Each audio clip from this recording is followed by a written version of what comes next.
Hey everybody, it's Annette with ASCardDesign. Welcome back to my channel. Today we're going to make another Easter card. I'm going to show you another quick, easy technique using some masking and some ink blending. We're going to use the same stamp set that we used in last week's video, so I will be sure to link that to the end of this video so you can watch that if you missed it. All right, let's get started.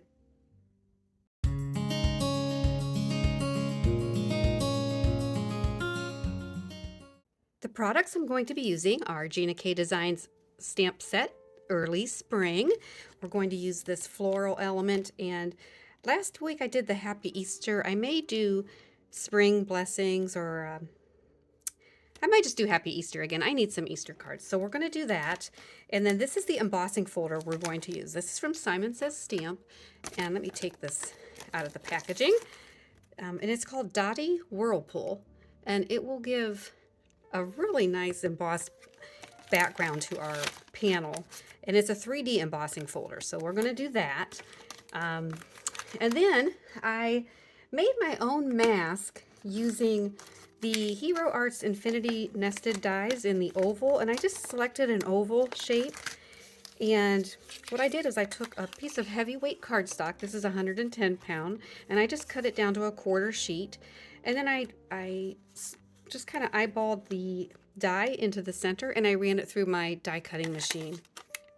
And this is a really simple way to create masks for your card panels. And you know, you could tape that down and ink blend a sunset in the middle.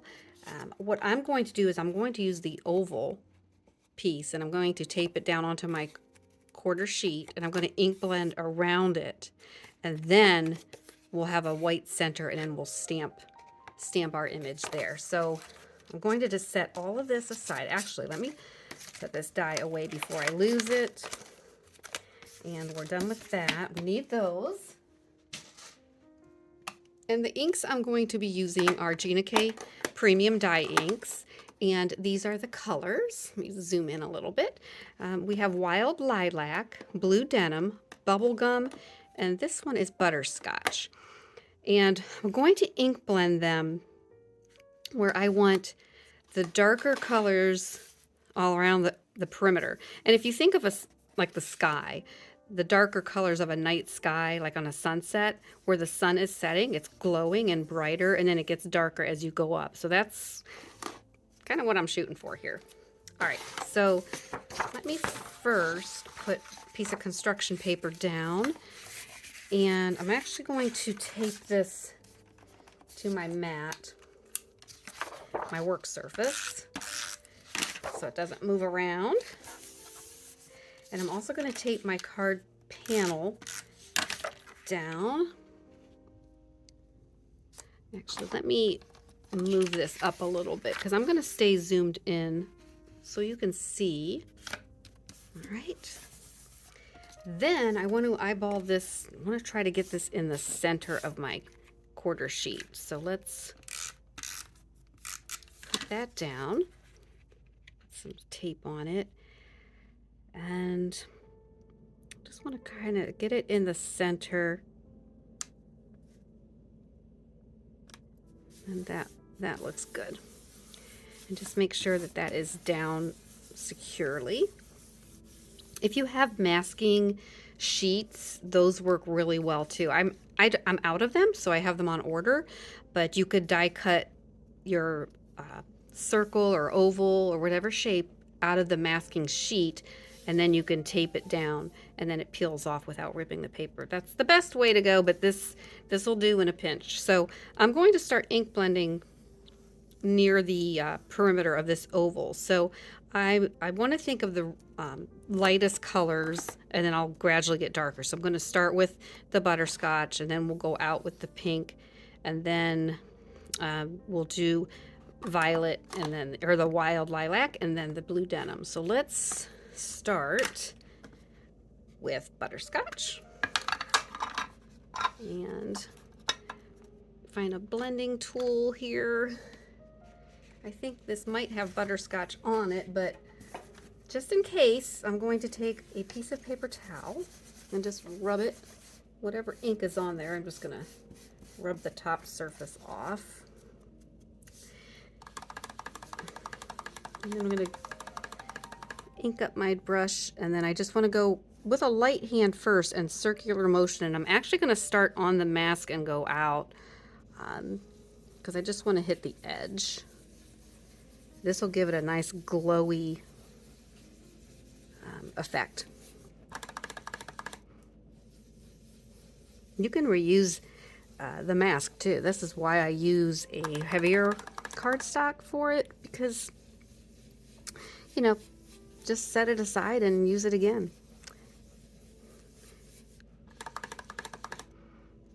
All right, and you can see that glow. It might be a little difficult to see. I think the camera's picking it up, but when you take the mask off, you can really see it. Okay, so that's Butterscotch. And then we're going to go in with Bubblegum. And that's a pink, so let's find my pink brush. And we'll just go lightly around the yellow. You can always go in darker.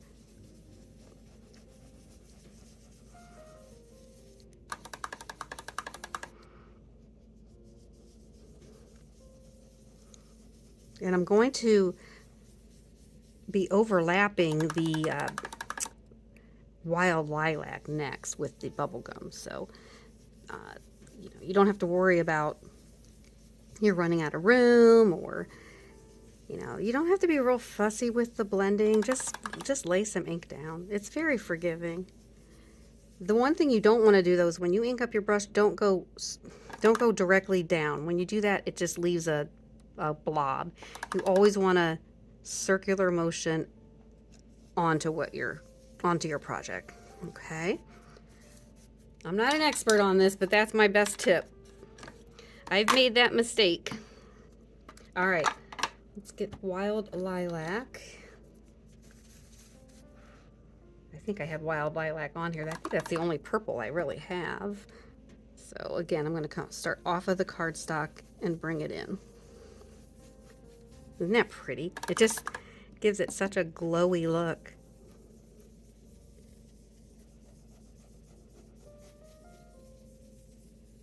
All right. These are nice soft Easter colors. And then the last color will be blue denim. And where's my dark blue? What's this? This looks like it could have been it. Yeah. All right, I'm just tapping off first, just so it doesn't come in too heavy. Because you can't take it back, but you can add to it. And I do want to darken up the corners a little bit.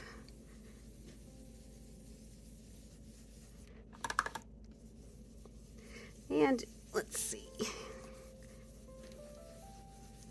We'll get the edges a little bit darker.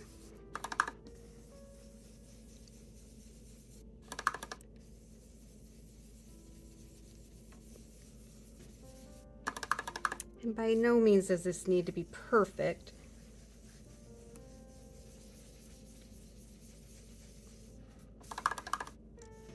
But my cardstock is becoming unstuck, so I'm just going to use this paper towel to kind of hold it down while I'm finishing up.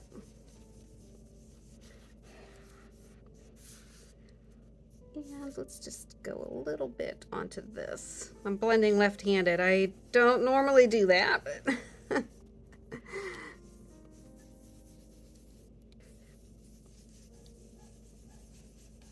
okay. I think that looks good. Actually, let's get a little bit more in this corner here. Just trying to cover up the blotchies. Although Gina K's inks, you know, sometimes you just have to know when to stop too, because her inks do dry back and they blend. They just smooth out when they dry. So give it some time. It looks blotchy, but by tomorrow, you know, this will look different. So I'm just going to stop here because I know it will look amazing once this all dries back. So that is the panel. And then now we can remove this mask.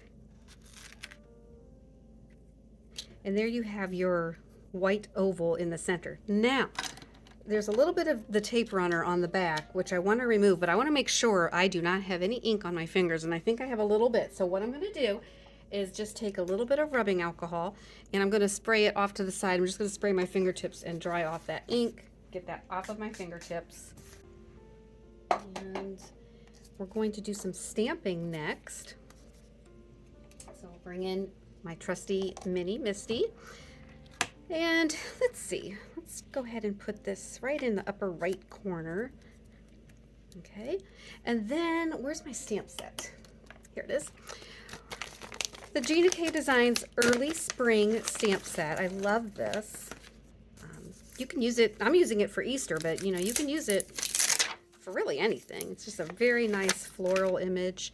And I want to stamp it right coming into the white, but also into the blended area too. So I'm going to probably set that right about like that. And I am going to do Happy Easter again, because like I said, I need some Happy Easter cards.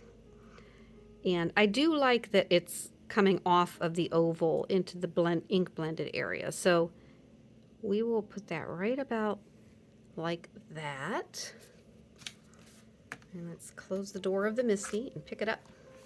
And again, just make sure your cardstock stays put. We want it to stay in that upper right corner or wherever it was when you positioned your stamp. That way, if you have to stamp twice, which I probably will, you can do that without double stamping.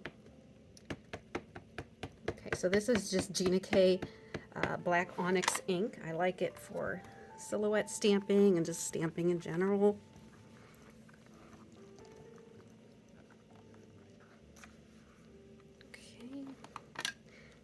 Again.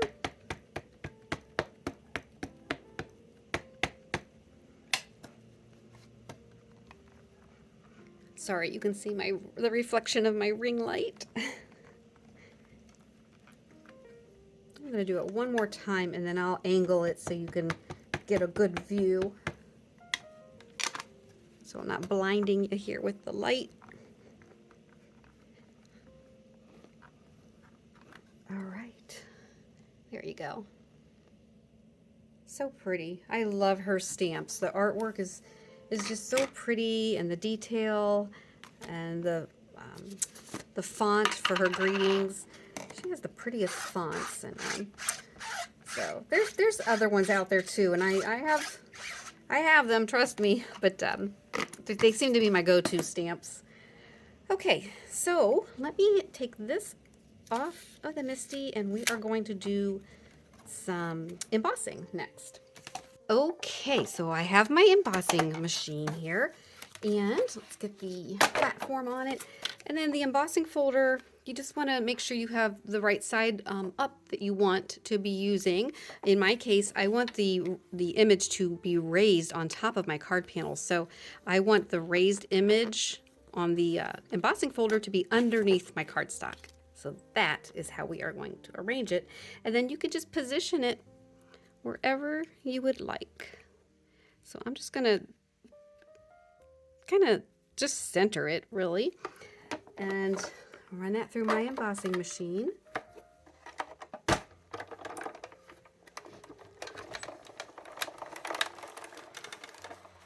Sorry, my table is shaking.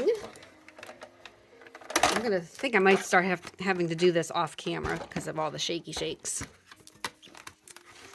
Okay, let me put this off the table. And then here you have a beautiful embossed panel. Can you see those dots? Actually, it could have gone a little bit deeper, but I like it. It came out nice. And I hope the camera's picking it up. I can't tell on my end. There, maybe there. And another tip, I'm going to try this. This might really ruin it, but let's just try it. You can take very fine sandpaper and you can just lightly go over the raised areas. Oh, this is working. Let me zoom in. I want you to see this. And this cardstock is white. So, and even if you use color cardstock, if it has a white core, you can do this technique. And any of the raised edges, if you just lightly go over them, it's going to remove the ink and it's going to give the illusion of splatter. Look, can you see that? Kind of just made this come alive in my opinion. So there you go. Now you can really see the raised areas. And I like that. So I'm glad I tried that. You just never know. You know, that's what it, with any kind of hobby or craft, you know, when you ask yourself, what if, you know, what would happen if I did this? Just do it. Just try it. You know, it's just paper and ink. And if it doesn't work, you just start over. It's no big deal. It's fine. All right. So let's get this onto my card base. All right. So I have my card base prepared and my panel. And we're just going to put glue directly onto the back of the panel. And I'm not using a matte layer this time. I'm just going to adhere the panel directly onto my card base. And I want to make sure, yeah, it's going the right way. And just make sure there's some white margin all the way around. That looks good. And there you go. This is my finished card project for today. Very easy ink blending, stamping, and then I really liked how this finished off with just taking some very fine sandpaper, or if you have like a sanding block, but just the finest sandpaper and just very lightly going over those raised edges. So there you go. I want to thank you for watching, and if you enjoyed this tutorial, hope you give me a thumbs up and subscribe to my channel so you join me every Wednesday at 1 p.m. Eastern for another episode of Let's Make a Card. And lastly, remember you can find that link to the video from last week at the end of this video. I think you'll really enjoy it. So until we meet again, make it a great week.